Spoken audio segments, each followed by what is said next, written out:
4.5 లక్షల పింఛన్లు కట్టండి. 4.5 లక్షల పింఛన్లు తొలగించేశారంట. కూటమి ప్రభుత్వం అధికారంలోకి వచ్చిన తర్వాత 4.5 లక్షల పింఛన్లు తీసేశారంటే మామూలు విషయం కాదు. ఎందుకంటే కొత్త పింఛన్లు ఇస్తాం అని ఎన్నికలకు ముందు వాగ్దానం చేశారు, హామీలు ఇచ్చారు. కొత్త పింఛన్లు ఇవ్వకపోగా 4.5 లక్షల పింఛన్లు తీసేయడం ఏంటి? అంతమంది అన్యాయం అయిపోయినట్టేనా?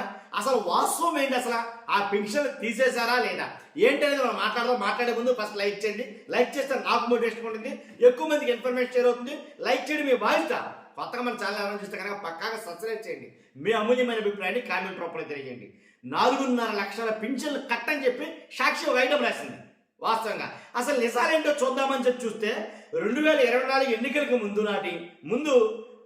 అంటే 2024 ఎన్నికలకు ముందు ఎన్ని పెన్షన్లు ఉండేయంటే జగన్మోహన్ రెడ్డి గారి హయాంలో ఎన్ని పెన్షన్లు ఇచ్చేవారు అంటే 66,34,000 పింఛన్లు అయితే అందించేవారు. 66,34,000 పింఛన్లు. కాబట్టి అది కూటమి ప్రభుత్వం వచ్చిన తర్వాత అంటే ఇప్పటికి ఫర్ ఎగ్జాంపుల్ 2025 వచ్చేసరికి ఇచ్చిన పెన్షన్లు ఎన్ని అంటే 2025 ఈ ఆగస్టు నెలలో ఇచ్చిన పెన్షన్లు చూసుకుంటే కేవలం 62,19,000 అంటే 66,34,000 ఎక్కడ, 62,19,000 ఎక్కడ అంటే ఇంచుమించుగా దాదాపుగా 4.5 లక్షల పింఛన్లు కట్ అయిపోయినాయి. 4.5 లక్షల పింఛన్లు లేచిపోయినాయి. కాబట్టి వీళ్ళందరూ కూడాను 4.5 లక్షల మందిలో కూడాను ఎందుకు తీసేశారు వీళ్ళ పెన్షన్లు అంటే కనుక వీళ్ళలో చాలా మటుకి దివ్యాంగులు కూడా ఉన్నారు. ఈ పెన్షన్ల లిస్టులో చాలా మంది దివ్యాంగులు కూడా ఉన్నారండి పాపం.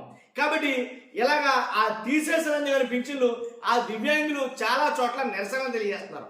ఎంపీడీఓ కార్యాలయాలకు వెళ్ళి నిరసనలు తెలియజేస్తున్నారు. కాబట్టి ఇంకోటి ఏంటంటే సెప్టెంబర్ 1 నుంచి ఈ పెన్షన్లు నిలిపివేస్తున్నట్టు ప్రతి జిల్లాలో కొన్ని వేల నోటీసులు అయితే వెళ్ళి నోటీసు అందుకున్న ప్రతి ఒక్కరు నోటీస్ చూసి అదేంటిది మా పెన్షన్ తీసేయడం ఏంటి అని ఒకటి కాదు ఇద్దరు కాదు కొన్ని లక్షల మంది లక్షల మంది గోలెడతారు. మా పెన్షన్లు ఎందుకు తీసేస్తారంటే ఒక రీవెరిఫికేషన్ అనేది ఒకటి చేశారు.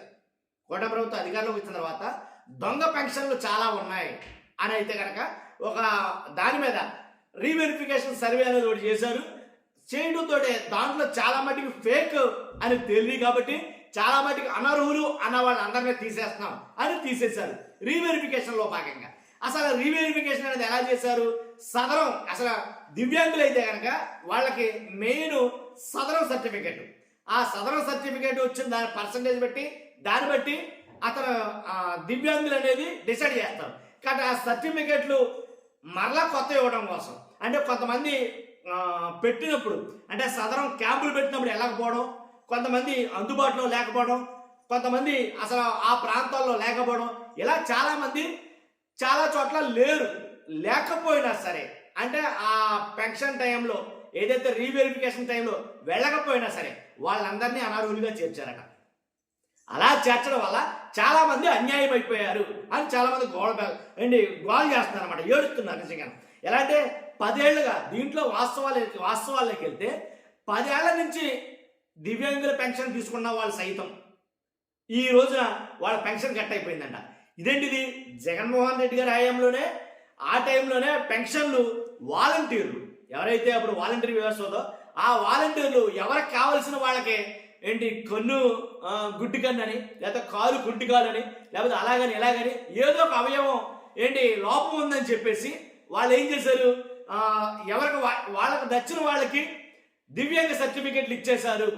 కాబట్టి వాళ్ళకి నచ్చిన వారికి పెన్షన్లు రాయించేశారు అని అయితే కనుక మాట్లాడటం జరిగింది. కానీ వాలంటీర్లు అయితే బాబో సస్యమిరా మాకేమీ తెలియదు అన్నారు ఆ విషయం అయితే కనుక.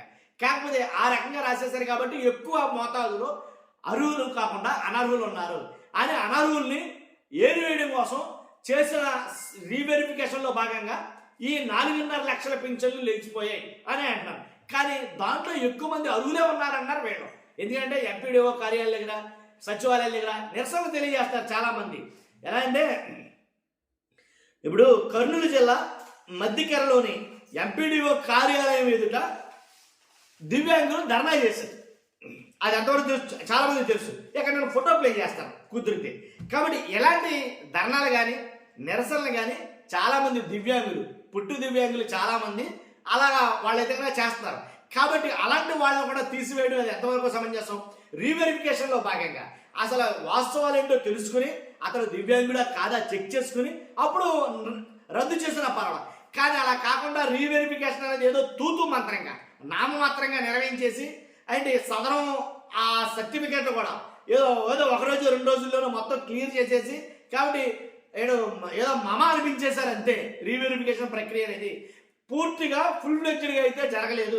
దానివల్ల చాలా మంది అన్యాయం అయిపోయారు అనేది మాట్లాడతారు. వాళ్ళే మాట్లాడతారు దివ్యాంగులు. చాలా మంది 15 సంవత్సరాల నుంచి తీసుకుంటున్న దివ్యాంగులు పెన్షన్లు కూడా కట్ అయిపోయినారు దాన్ని బట్టి లెక్కేయచ్చు. కాబట్టి అంటే ఇస్తామన్న కొత్త పెన్షన్లు ఇవ్వడం కోసం ఆల్రెడీ ఉన్న వాళ్ళని అర్హులుగా ఉన్న వాళ్ళు కూడా అనర్హుల జాబితాలో చేర్చి తీసేశారా అనేది అయితే ఎక్కువ మాట్లాడుతున్నారు. అంటే కొత్త ఇవ్వాలి కాబట్టి అవి ఇచ్చినట్టు చూపించాలి కాబట్టి పాత వాటిలో ఎక్కువ అంటే కొన్ని లక్షల పెన్షన్లు పాత వాటిలో తీసేస్తే మనం ఇస్తామన్న పెన్షన్ ఇచ్చాం కదా అని చెప్పుకోవడం బాగుంటుందనా అని చాలా మంది అయితే మాట్లాడుకుంటున్నారు. కాబట్టి ఇదండి పెన్షన్లు కొత్త ఇవ్వకపోగా పాతీయ తీసేయడంతో చాలా మంది అర్హులు అనర్హులుగా చిత్రీకరించి తీసేశారని అయితే వాపోతున్నారు. దీంట్లో నిజ నిర్ధారణ చేసుకుంటే మరీ మంచిదేమో ప్రభుత్వం నాకు అనిపించింది. చూస్తున్నా మీరు అందరూ కూడా మీ అభిప్రాయం చేసి కామెంట్ రూపంలో తెలియజేయండి.